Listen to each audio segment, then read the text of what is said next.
Hello everyone, welcome to episode 3 of Musings of a Guild Leader. I am Senda, as I was last week, I still am. And this week we are going to talk about bridging the gap to Cataclysm. All the stuff that you can do as a guild to keep everyone occupied, basically to get a really good preparation coming to Cataclysm, because it's not that far away. I mean, right now we are at the 26th of October while I'm taping this. Tomorrow will be the 27th. We're reaching the end of October as a month, obviously. Then we'll have November, and then early December we have the launch. So it's like a month and a week or two, roughly, and that's it. So there's not a lot you can do. There are some things that you can actually do still, and we're going to talk about what we do as a guild today to bridge that gap to Cataclysm. So start with the obvious stuff. First of all, there's 4 different things that you can do as a guild, really look into, or should look into, is what I should say, before you get to Cataclysm. And that's recruitment. It is what you're going to do with your guild bank. What are you going to do with raiding? This basically entails all kinds of events as well, so just put them under raiding. And meetings, both in-game and in real life. Alright, start with the first one, start with recruitment. As far as recruitment goes, in our guild there's going to be a rather big change. Well, rather big. The way people recruit right now is you write an application on our website. We all know how this works. I did an entire episode on this. And once you get approved by the member base, I come in and I say, yeah, you're awesome enough, come online and I'll sort you out an invite and get you going. And then people become an initiate, and that's an indeterminate amount of time with a max of 1 month. I actually have a plan to change that, and I can actually tell you a little bit about it. The planned change that I have is that people have a fixed amount of time as an initiate, no longer an indeterminate amount of this could go anywhere up to a month. It's going to be 1 month for every single person that applies, and then at the end of the month we do a poll on the website and every member can get their input. Because right now it's just me making the call based on the input that members give me, and turns out I could make a decision before a few members in the guild have had the chance to actually talk to the guy and really get to know that person, and I would really want to avoid that. So obviously nothing's happened, right? There hasn't been any drama. There hasn't been someone that's been accepted as a member and someone came to me and said, hey Sen, what's all this? I don't really like the guy and he suddenly became a member. What the hell, man? Nothing of the sort has happened. It's just that I look at this and I think to myself, that could possibly be something that could go wrong with the system I have in place right now.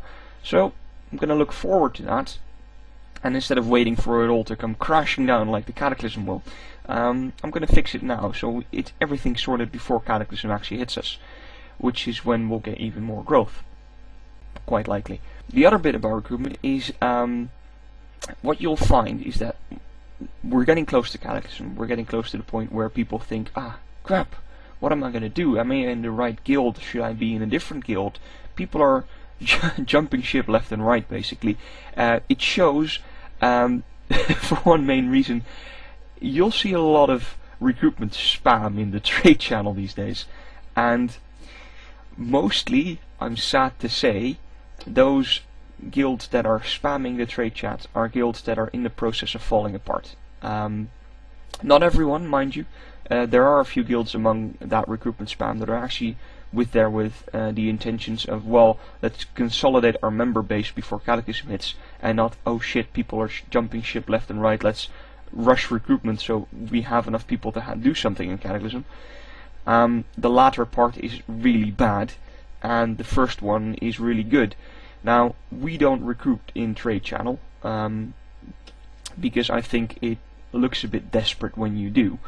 So what we do is we have a post on the official forums, we have our own website, and I simply talk to people in game. I mean, I meet people in random heroics that I like. They might be from a completely different server. We chat a bit sometimes, and sometimes this leads to people thinking, this is so awesome, I'm just going to transfer to a different server and join these guys. And we've had some people do that. So anything's possible, but I'd recommend people avoid the stuff like spamming trade chat, because really no one really reads it anyway, and the people that do read it are usually the people that love to spam and stuff. Maybe not be the kind of people that you want in your guild. But moving on, there's another thing with recruitment. We got approached by a different guild, and they want to get their entire guild. Well, they don't want to. They've been thinking about the possibility of having their entire guild apply to our guild as a group. These guys came to me and said, look, we're in the process of falling apart as a guild, and we want to explore other options. So they came to me, they had a chat with me, and we sat down on their event and talked a bit. Where are your interests? What are my interests? What could you mean to us? What could we mean to you as a guild, basically? Would this be what you're looking for?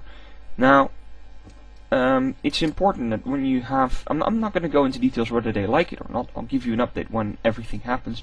But what I will tell you is that when you face a situation like this, it's really important that you try to take a step back. Not get rushed in by the, oh my god, this is awesome, we're going to get so many new members out of this.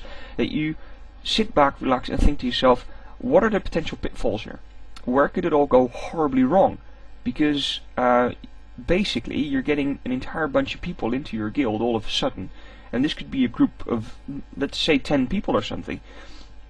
And if you only have 30 people in your group, then 1/4 of your guild suddenly is made up of a completely different set of people that have previous experiences together, and they share stuff, and they get thrust into a new set of people, and whether or not they will mingle or simply clash is a completely different story. So how you approach that is really important. You have to really look at integration of new guildies into the guild, and when it's one person applying on your website, integration will happen on its own, really, pretty much, because they're on their own. They have to mingle in order to actually pass their initiation period. But when you get an entire group of people in, they'll mingle amongst themselves, which is not necessarily a bad thing, because when you get a certain size of guild, small groups will form here and there. But what you want to do is have sort of harmony between all the groups. There shouldn't be, festering feelings of hatred left and right. There should be a thing where they, well, I like to group with these people, but when it comes to bigger stuff, then yeah, obviously our guild is filled with awesome people and we'll do stuff together. And when my buddies from that group aren't online, I'll definitely do some heroics with the other guys. But you have to have a certain sense of harmony in that. And there's no set way to measure this. You really have to either have someone that watches out for that, or as a guild master look at it and think, is it going wrong somewhere, and really talk to people. Get a sense of what's going on, and based on that, sort stuff out. Now, other stuff that we have, because that was recruitment, we have a guild bank. And right now, I'm not going to tell you how to do stuff, how you should do stuff. I'm going to tell you how we do stuff with our guild bank. What we do is, right now, our daily repairs from the guild bank are 5 gold per guild member, which is absolute crap, really. People can trip in Dalaran, fall on their face, and the 5 gold won't even cover that repair. So it's absolute crap, but it's that for a reason. Right now it's sort of an experiment to see, are people really trying to use this, yes or no.